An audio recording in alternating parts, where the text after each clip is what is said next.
شام کا وقت تھا، گھر میں کوئی نہیں تھا۔ میں سحر کچن میں چائے بنا رہی تھی جب دروازے پر دستک ہوئی۔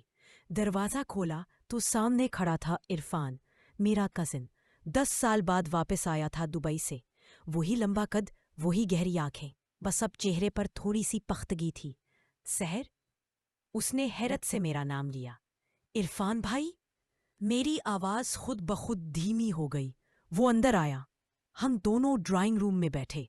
بات چھوٹی چھوٹی ہو رہی تھی، لیکن آنکھیں ایک دوسرے سے ہٹ نہیں رہی تھی۔ اچانک اس نے میرا ہاتھ پکڑ لیا۔ تم بہت خوبصورت ہو گئی ہو سحر، پہلے سے کہیں زیادہ۔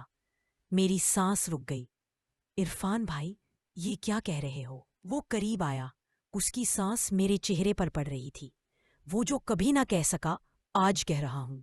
میں تمہیں چھوڑ کر گیا تھا کیونکہ مجھے لگتا تھا یہ رشتہ غلط ہے، لیکن 10 سال تمہارے بغیر جیا، تب سمجھ آیا کہ غلط کچھ نہیں تھا۔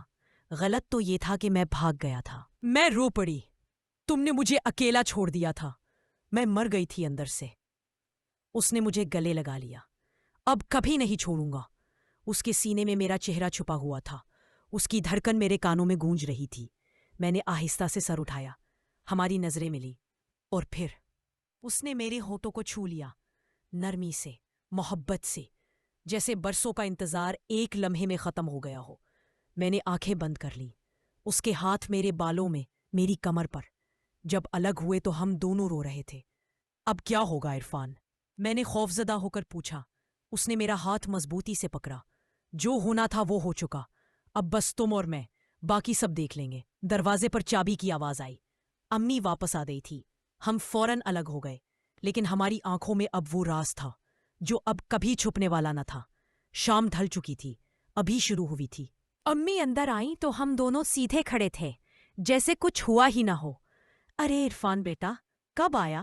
امی نے مسکراتے ہوئے گلے لگایا۔ عرفان نے جواب دیا، لیکن اس کی ایک آنکھ مجھ پر تھی۔ رات کا کھانا لگا، سب میز پر بیٹھے۔ باتوں باتوں میں عرفان نے امی سے کہا، خالہ مجھے اب یہی رہنا ہے، پاکستان میں ہی نوکری لے لی ہے، گھر بھی یہی بناؤں گا۔ امی خوش ہو گئیں۔ میں چپ رہی، لیکن دل زور زور سے دھڑک رہا تھا۔ کھانے کے بعد جب سب سو گئے تو میرا فون ہلکا سا وائبریٹ ہوا۔ ایک میسج تھا عرفان کا، کل صبح 5 بجے چھت پر، بس تم اور میں، اب کوئی بھائی بہن والا رشتہ نہیں، اب صرف سحر اور عرفان۔ میں نے فون سینے سے لگایا اور آنکھیں بند کر لی۔ رات ختم ہو چکی تھی، لیکن ہماری اصل زندگی اب شروع ہونے والی تھی، چاہے دنیا کچھ بھی کہے۔